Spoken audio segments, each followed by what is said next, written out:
China right now is perceived as a threat to the United States by both political parties.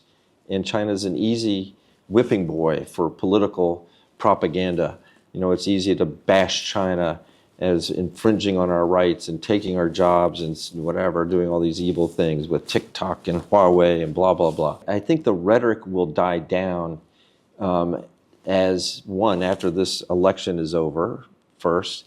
Second, after we realize that our economy has been damaged by tariffs. China's rise from a very poor bicycling country to a country now that is the leading deployer of electric vehicles on the streets, or, you know, where there's so much prosperity that was unimaginable 50 years ago when I first came here. I've come to the conclusion, and most Americans probably can't even tolerate that I will say this, but that the Chinese system has worked for China. Chinese system has been so beneficial to hundreds of millions of people whose prospects for prosperity were zero back 50 years ago.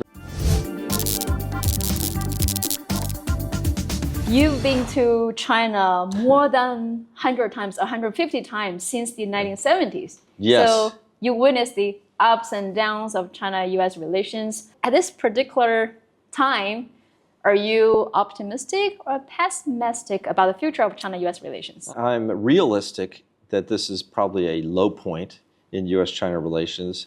I'm optimistic that it can't get any worse. I mean, it could get worse, but I'm optimistic that it won't get worse. I think things ride in cycles, and we're at a low ebb of this cycle. China right now is perceived as a threat to the United States by both political parties. And China is an easy whipping boy for political propaganda. You know, it's easy to bash China as infringing on our rights and taking our jobs and whatever, doing all these evil things with TikTok and Huawei and blah, blah, blah. I think the rhetoric will die down as one, after this election is over, first. Second, after we realize that our economy has been damaged by tariffs, and that the relationship, the bilateral trade relationship with China doesn't have an evilness to it, that it's actually very healthy, and that it's been good for American consumers and good for America's prosperity, but it's also been very good for China. So there's been this classic win-win situation. And I think Americans are going to realize the Chinese aren't bad people, you know, that they're nice people. And the other kind of critical question is, what are China's motivations? As China grows, clearly its military will also grow, because that's what countries do. They build up defense capabilities. And the question is, what will China use that military for? And is it possible that that military is going to be aimed at America in some hostile way? I don't think that's China's intentions at all. You know, my father never believed that China was an enemy to the United States. And I guess you can turn a friend into an enemy if you treat them that way, you know, eventually. But it would be devastating to both countries and to the world if we ended up engaging in some kind of a conflict. So, yeah, I'm realistically suggesting that we're at a low point, optimistically looking forward to an upswing, you know, when rational thought prevails. As a businessman and investor yourself, how do you see the future of China's economy, and what are the potentials if the companies and the people from China and America can work together? Yeah, the potential is great. The prospects of working together right now are pretty sluggish, only because of the geopolitical tensions. China's been hurt, I think, by our trade relationship with the tariffs. Our trade debt has gone down with China. The amount of trade exchange has gone down. I'm not sure I'd be bullish right now on investing in China.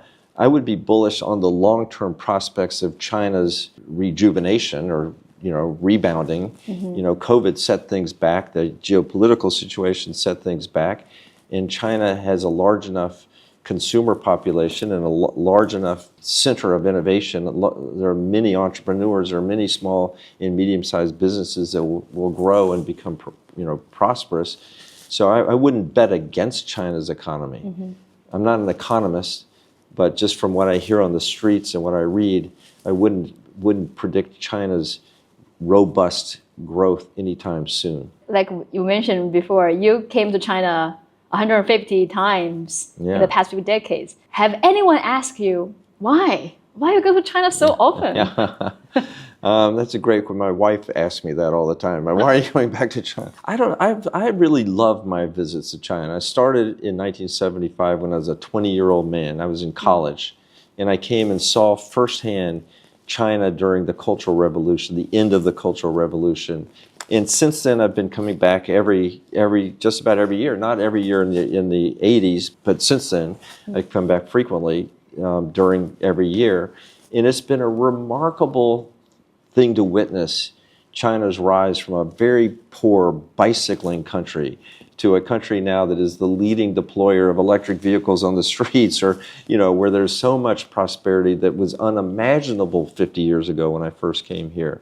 And so it's been really wonderful for me to witness firsthand, and I've come to the conclusion, and most Americans probably can't even tolerate that I will say this, but that the Chinese system has worked for China.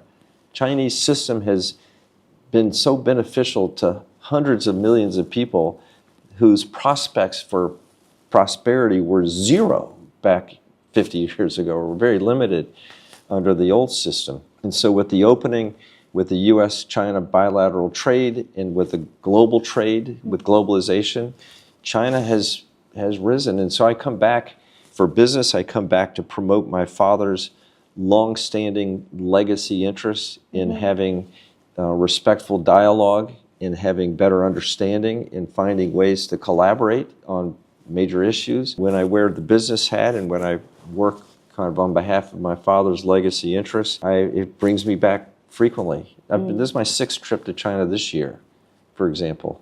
Wow, this year. Wow. Just this year. Yeah, I mean, my passport's I got a brand new passport, and it's already been stamped up. I really wish more American people like you will come to visit China and talk to us. Yeah.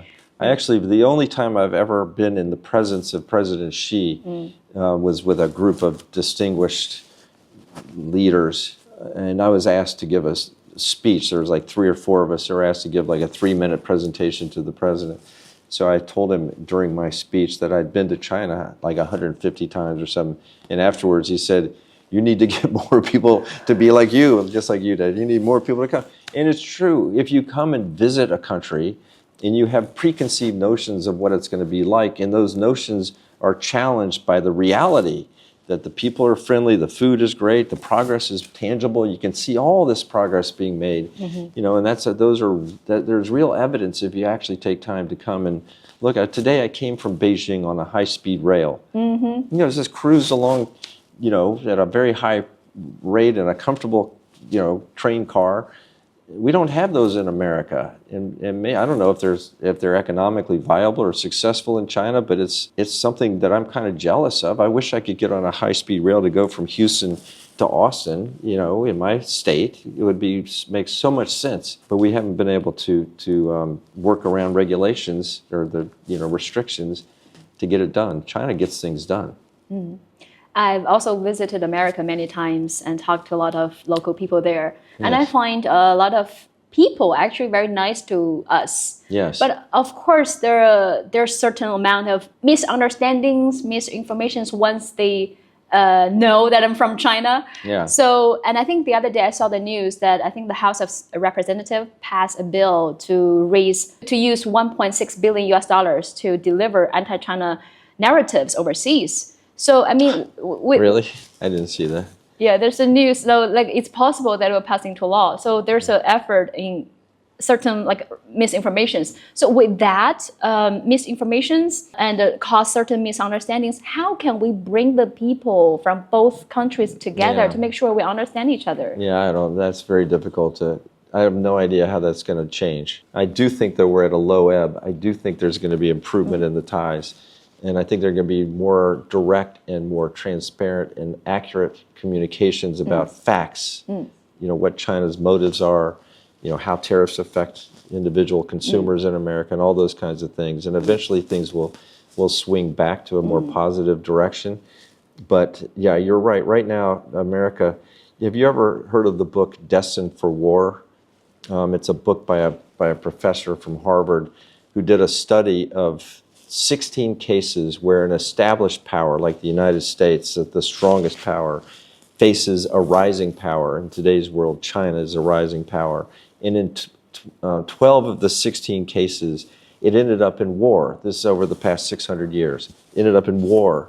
And the reason that a rising power, established power, end up in war is because the established power feels threatened by the rise. And and they make up these claims that the rising power wants to take over and be the most powerful force on the earth, or the rising power is going to take over my economy, or the rising power, you know what I mean? They come up with false narratives. There are many false narratives being planted right now, and I think it's a directly related to China's rise and the perceived threat of that rise to our standard of living and to our way of life and to our national security. You know, I don't believe that the rise represents a threat to America. So I'm in a different camp than 90% of the American people right now. And I agree with you that if more people could come, they could make their own judgment and not listen to the propaganda and the demagoguery of the political elite in America that make China out to be some kind of devil and, you know, enemy and, you know. Yeah. What are the main drive for you to continue to work and build connections between China and America? I'm trying my best. It's a very lonely, very lonely. No, the George H.W. Bush Foundation for U.S. China Relations is run by a guy that's a fluent Chinese speaker. He worked in China for the U.S. State Department for a long time.